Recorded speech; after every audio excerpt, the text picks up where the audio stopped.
This episode of The Yarn is sponsored by the professional book Leading Literate Lives, Habits and Mindsets for Reimagining Classroom Practice.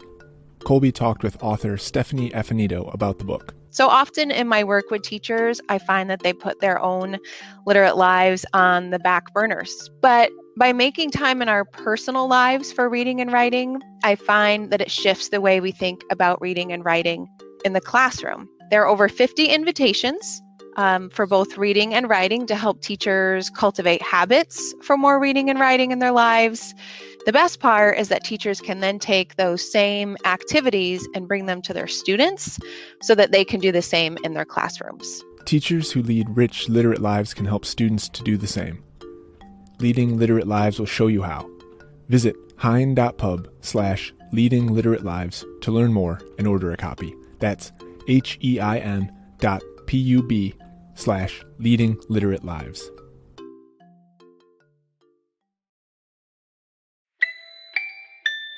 Welcome to The Yarn, a school library journal production. I'm Colby Sharp. Very special guest today, Newbery Medal winning author Katherine Applegate has joined us to talk about her new book, Otter. And I was just so excited to talk to Katherine about this new book. Her words, her stories have had such a huge impact on the readers in my classroom, the readers that I'm raising at home, and of course on my reading life. I am so thankful for her books, and I cannot wait to read Otter. I hope you enjoy my conversation with Katherine Applegate.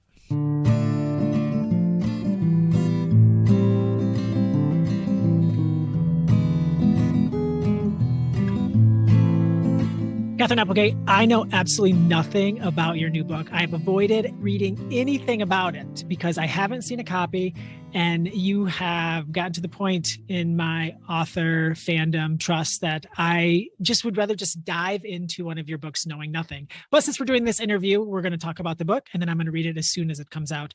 Tell me about the new book. Well, diving into is the perfect description because this is a book about an otter.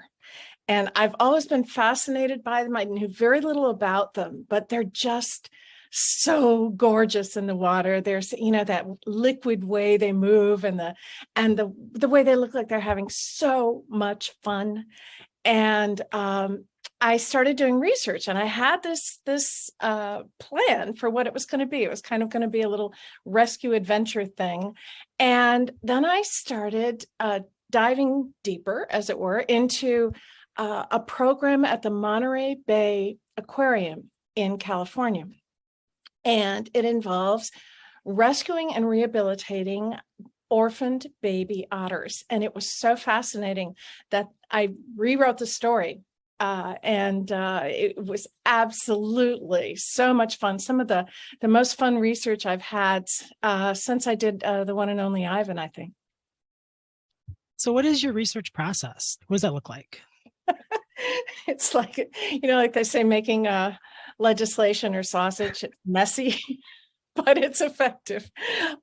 You'll come across something, and this is why the internet can be both so wonderful and so dangerous. And it'll bounce you in like a pinball in a whole new direction.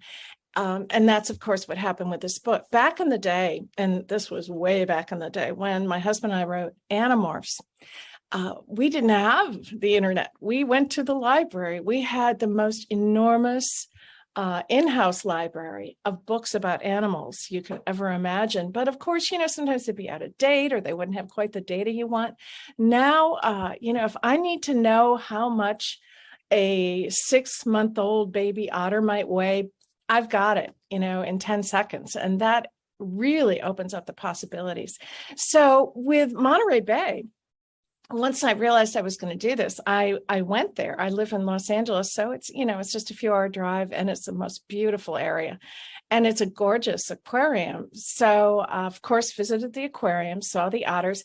I had arranged to go behind the scenes, but it was height of COVID, and they were very concerned about the animals getting sick. And I thought, I don't want to be the person who infects, a bunch of baby otters. So I decided to hold off on that.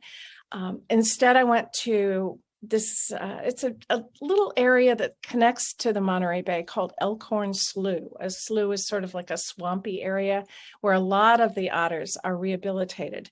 And I went on a tour, saw plenty of them having fun. It was so cool.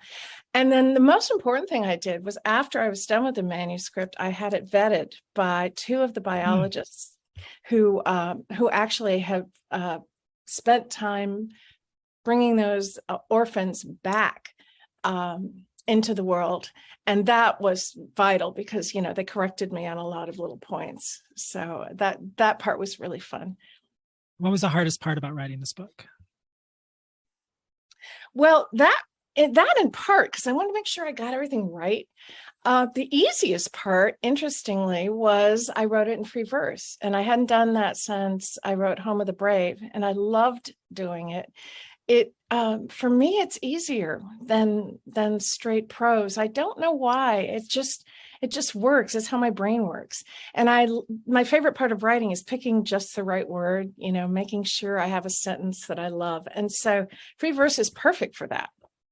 And it also worked well, I think, because I tried to stay as much as I could in the head of this baby otter, and only very rarely ventured out into the human perspective when I needed to explain what was going on. But one of the fascinating things about the way they originally did acclimating, when they found these baby otters, they tried to become otter parents. And these biologists would take the baby otters into the water, teach them how to swim. I mean, obviously they knew how to swim, teach them how to forage and that kind of thing. And strangely enough, the baby otters were so attached to the humans that they would go back to the aquarium. And the problem was they were too acclimated. One of the fun things about writing this story is that I took the actual biographies of real otters, the same way I did with the one and only Ivan. I combined 2 or 3, and that way I got the best possible story. So it's very, very true to what actually happens. There's a shark attack. There is an attempt to acclimate her wearing one of the funny things they do is wear what they call Darth Vader costumes, and they're like these big, black coveralls and welder's helmets so that the baby otters don't bond too much with humans and their faces. There's all kinds of little details in there that I could add because of the research and because it was really based on a true story. So of the characters in this book, do we get to know, can you just tell me about the characters that we'll meet in the book? Well, first and foremost is Otter, spelled O-D-E-R. Yeah, I actually, right before we talked about this, I was down in my principal's office and I was showing her the book, and she's like, why is it spelled that way? Like, why, what's up with these D's? And I'm like, I will ask her. So Otter with 2 D's. I've had plenty of kids tell me that I really need to check my dictionary already. So Otter, because she's quirky. She's a little bit different. She's very, very, very wildly physical, which I think kids will love. I mean, she doesn't just, meander down to the bottom to get a clam. She dive bombs. She is really athletic and a little bit pushy and a little bit over the top, very adventurous, always goes farther than she should. And that gets her into trouble when she encounters a great white shark, which, by the way, is actually turning out to be quite a problem in Monterey Bay and several other areas. The sharks don't actually want to eat the otters because they're nothing but fur. Otter fur is the densest in the world. But they look a little like surfers or, seals, and they love blubber.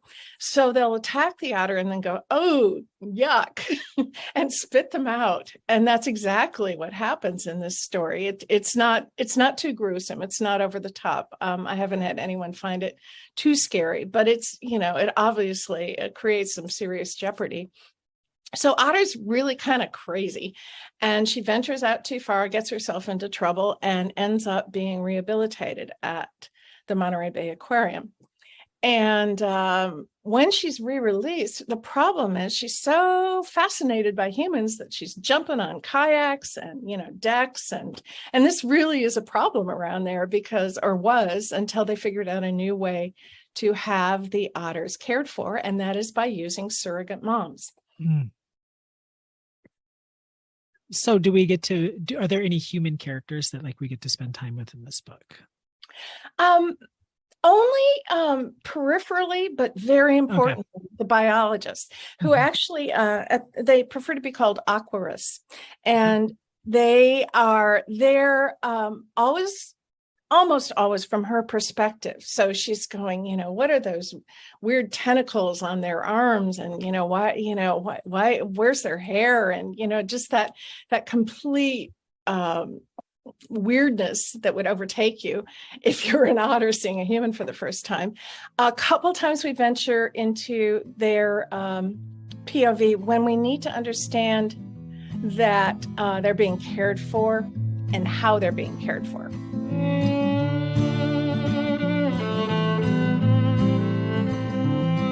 I'm always fascinated by how you have non-human characters see humans, whether it's in The One and Only Ivan or Wish Tree or Crenshaw or The One and Only Bob. So what's that like for you to get inside the head of these characters that are non-humans and then have them see humans and how we are looked at from the outside world? I think it's my attempt to understand us, because we're so weird. Humans, we're so complicated, and we can be so wonderful, and then we can be so awful.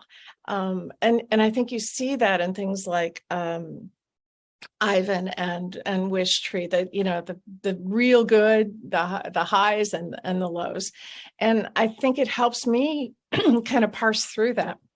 And also it's really fun to write. When I was growing up, I wanted to be a vet so badly, a veterinarian. I even worked for a vet in high school. And as I got older, I realized I wasn't so much interested in, the physiological end of things. I was really fascinated by what was going on in their heads. I still look at my dog, cat every day and go, what are you thinking? And I think it's just fascinating, that attempt to bridge the gap between humans and animals and connect. So what is your hope for this book? Oh, I had someone say it was going to inspire some budding wildlife biologists, and boy, wouldn't that be wonderful? And I hope it does. More importantly, it's about conservation. At one point, this little population of sea otters near Monterey Bay was down to 50 in the early 1900s, and only because a few people, started talking about conservation, did it gradually expand. I think it's now about, I want to say 3,000. It's not huge, but they're not thriving, but they're doing pretty well. And if it makes kids think a little bit harder about conservation and about preserving species, otters are really cool because they're a keystone species. They're vitally important to the whole ecosystem of the bay. And without them, the bay would be a whole different place. So you have taken readers on a journey to look at how animals are held in captivity, childhood hunger, how we treat each other as human beings, and conservation. Do you go into writing thinking about those big, larger issues, or does it start more in a different place? Yeah, I think it's really dangerous if you go in with an agenda. What I tell kids to do is think about something that makes you really angry, something that, or maybe something that makes you passionate, or something you can't stop being curious about. But often I think anger is a really useful way to channel that energy. And I tend to write about things that make me mad. I wrote Wish Tree during, some really dark political days, and unfortunately are still with us. But that kind of catalyst is really great because it gives, those hard days when it's hard to write. And those, Colby, we've all had them. Those days are a lot easier when you're powered by the energy that comes with really caring about something. And where do you find the hope? Because like listening to you talk about your books at this stage, when they're already written and they're coming out or kids have already had them, you sound so happy and excited. Well, partly that's just relief that I finished the book. But it's also, I don't know. I'm a pessimist by default for sure. So I think maybe I'm writing my books trying to keep hold of that hope. One of the reasons I love writing for kids, and I imagine it's one of the reasons you love teaching, is that they are hopeful.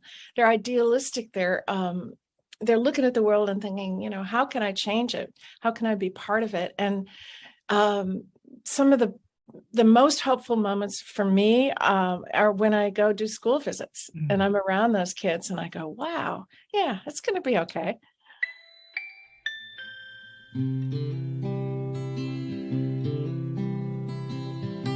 Thank you so much for listening to this episode of The Yarn. If you have a moment, we would really appreciate it if you could leave us a review on your podcast listening app of choice. Helps us to get these stories to more book-loving friends. Thank you to my friend and co-host Travis Yager for helping me produce and edit this episode. Travis, I hope your new school year is going really well. I'm sure it is. You're a great librarian. Thank you to Philip Stead for creating our theme song. Additional music for this episode comes from the Free Music Archive. My name's Colby Sharp. Thank you.